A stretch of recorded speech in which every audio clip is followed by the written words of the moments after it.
On hienoa nähdä, kuinka monet miehet muuttavat elämänsä ja palauttavat itsevarmuutensa todellisten tulosten avulla.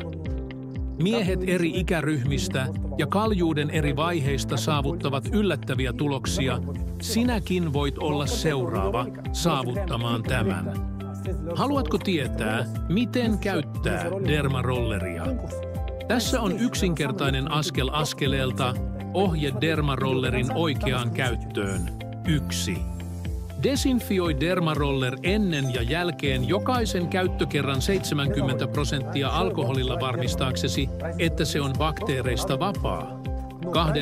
Pese ja kuivaa hiuspohja huolellisesti ennen aloittamista. 3. Käytä dermarolleria kevyin ja tasaisin liikkein hiuspohjassa.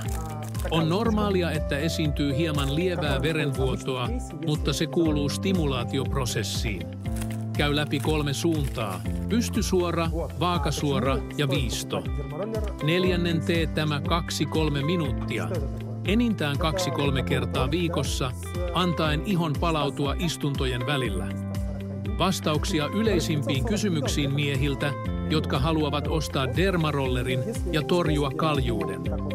Kuinka monta millimetriä suositellaan hiuspohjalle? 0,3 millimetriä, 0,5 millimetriä on ihanteellinen hiusten kasvattamiseen.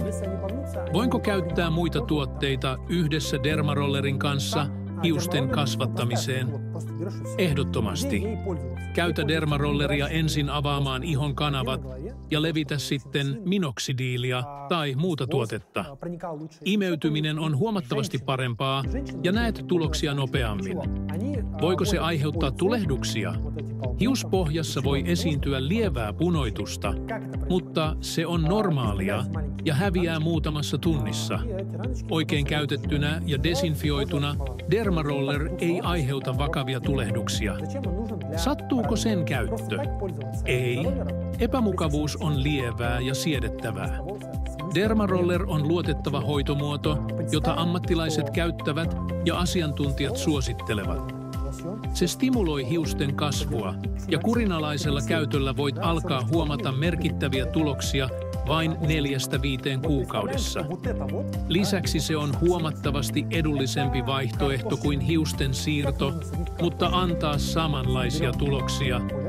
Jos siis haluat tehdä todellisen muutoksen taistelussa kaljuutta vastaan, aloita muodonmuutoksesi dermarollerilla.